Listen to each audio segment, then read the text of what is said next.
Ini di hadapan saya sekarang sudah diri istri Duta Besar Indonesia di Doha, Bapak Ridwan Hasan. Siapa Bu namanya? Lita Kadartin. Ibu Lita Kadartin. Nah, beliau yang menemani hari-hari Pak Duta Besar selama bertugas di Doha 2 tahun terakhir ya Bu ya? Iya, 2 tahun terakhir, betul. Bu, ini bisa diceritakan soal rumah ini nih gimana Bu?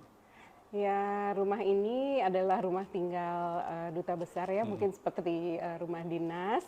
Biasanya kita bilangnya Wisma Duta, tapi Bapak seringnya bilangnya Rumah Indonesia, karena siapapun boleh mampir ke sini. Kita bikin banyak gathering dan terima tamu semua di sini. Sing once again, and the pain will end. You will have no time for grieving. Chiquitita, you and I cry. For the sun is in the sky and shining above you. Let me hear you sing once more, like you did before, singing new song, Chiquitita.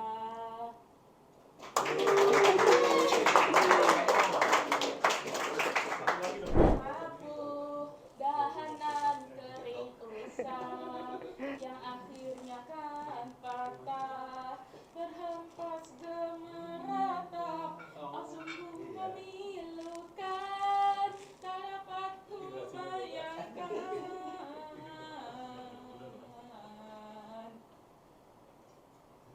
Seribu kali sayang, sangka bukan kemati. Karena Zata-Zati bisa gaul ya, Iya, temennya, tante-tantenya banyak di sini ya, iya, yang sayang sama Zati. iya. Iya. Mereka mengenalnya Izati sudah bisa lebih mengendalikan diri gitu ya Bu? Iya, iya. Karena Zati juga udah belajar self healing ya. Iya. Jadi kalau lagi emosinya lagi tinggi, Izati terus healing. Iya, iya. Iya. Biasanya apa sih Bu yang memancing emosi itu?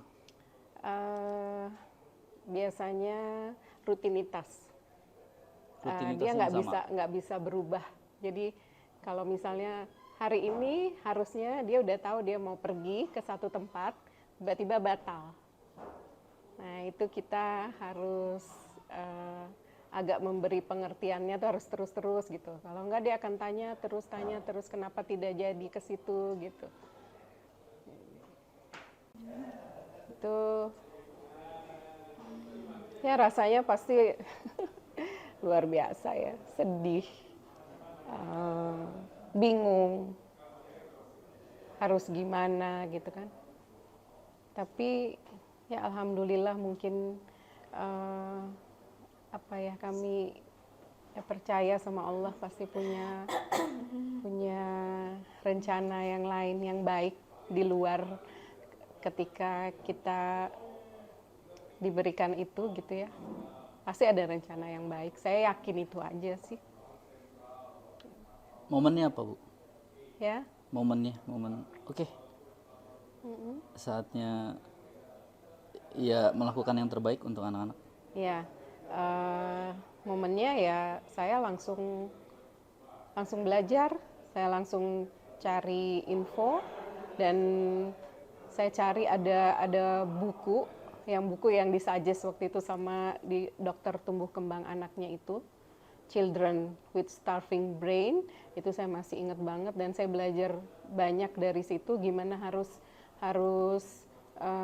memberikan treatment untuk mereka gitu, termasuk ya nggak cuma sekedar terapi aja atau sekolah, tapi juga biomedical treatmentnya. Jadi Zata-Zati juga dulu diet CFGF dan itu yang menurut saya luar biasa kemajuannya ya, karena kita melakukan treatmentnya tuh luar dalam istilahnya gitu. Diet tadi untuk apa Bu? Nah diet tadi karena anak-anak autistik ini kan ternyata banyak alerginya, food alergi, terus metal toksik di badannya tuh tinggi sekali, merkuri terutama paling tinggi. Jadi kita waktu itu juga melakukan banyak tes. Jadi tes untuk metal toksiknya itu diambil dari rambut. Terus kalau food alerginya itu dari darah ya, itu. Dan itu dari situ ketahuan kayak Izat ini dia alergi susu sapi ternyata. Terus sesame wijen ya. Terus Izati juga alergi telur. Nah, jadi kemudian kita melakukan diet berdasarkan hasil food allergy dan toxic metalnya itu. Jadi dulu dia saya nggak berikan dia. Jadi semua misalnya kalau untuk mandi, alat-alat lotion yang terlalu banyak kimia-kimianya tuh saya nggak kasih gitu. Dietnya sampai 11 tahun. Usia dia 11 tahun, baru kemudian ditoleransi boleh makan ini dan itu. Bapak Dubes punya 3 orang anak, sudah lengkap putra putri, namun yang kembar memiliki kebutuhan khusus. Namun di acara tadi Bapak tidak canggung memperkenalkan keduanya. Nah, bagaimana Bapak menghadapi situasi atau memiliki anak berkebutuhan khusus, bagaimana menguatkan hati, bagaimana membesarkan mereka? Baik, makasih banyak ini. Alhamdulillah ya, saya dan istri saya dikaruniai Allah SWT dengan 3 orang putra dan putri. Anak pertama saya laki-laki, namanya Muhammad Widat, dan sekarang sedang berkuliah di Qatar University untuk S2-nya di bidang material science. Dia tamatan UI untuk S1-nya. Nah, Widat mempunyai 2 orang adik perempuan, dan mereka ini kembar. Lahirnya di Tokyo, namanya Izzata Fitra atau kami panggil Ayu karena saya orang Palembang. Terus adiknya, kembarannya namanya Adek atau disebut dengan namanya Izzati Fitri, dipanggilnya Adek. Nah, mereka diberi kekhususan oleh Allah SWT sebagai anak-anak berkebutuhan khusus. Jadi ini menjadi satu amanah buat kami.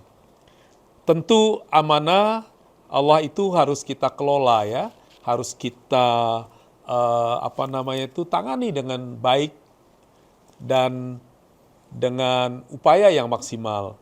Jangan lupa karena setiap anak itu punya potensi, setiap potensi itu dapat dikembangkan. Ini saya dapatkan bukan cuma dari saya sendiri, tapi saya juga dapatkan dari beberapa orang, salah satunya orang yang pernah menjadi kepala sekolah mereka.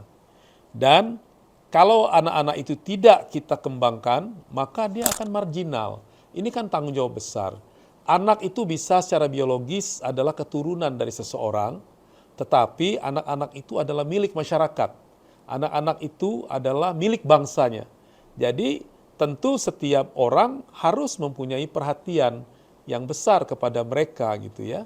Dan alhamdulillah dengan sikap kami yang terbuka dan berusaha terus mencari informasi tentang anak-anak ini, kemajuannya juga luar biasa gitu loh.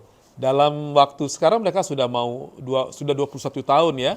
Itu kemajuannya sangat alhamdulillah sangat pesat. Karena prinsip kami satu, anak-anak ini juga harus kita bawa ke tengah, ke mainstream, sehingga masyarakat bisa belajar tentang kondisi anak-anak yang beragam. Sebaliknya anak-anak itu pun bisa tumbuh berkembang untuk paling tidak mengejar gap yang terjadi antara mereka dengan anak-anak seusianya. Dan alhamdulillah mereka dapat mengejar itu dengan kondisi yang mereka miliki semaksimal yang dapat kita capai. Saya kira itu. Intinya adalah terbuka, tidak memberikan labeling kepada anak-anak itu, tapi dengan semangat agar dia menjadi bagian yang utuh dari masyarakat, dan siapa tahu insya Allah mereka bisa berkontribusi juga gitu. Terima kasih.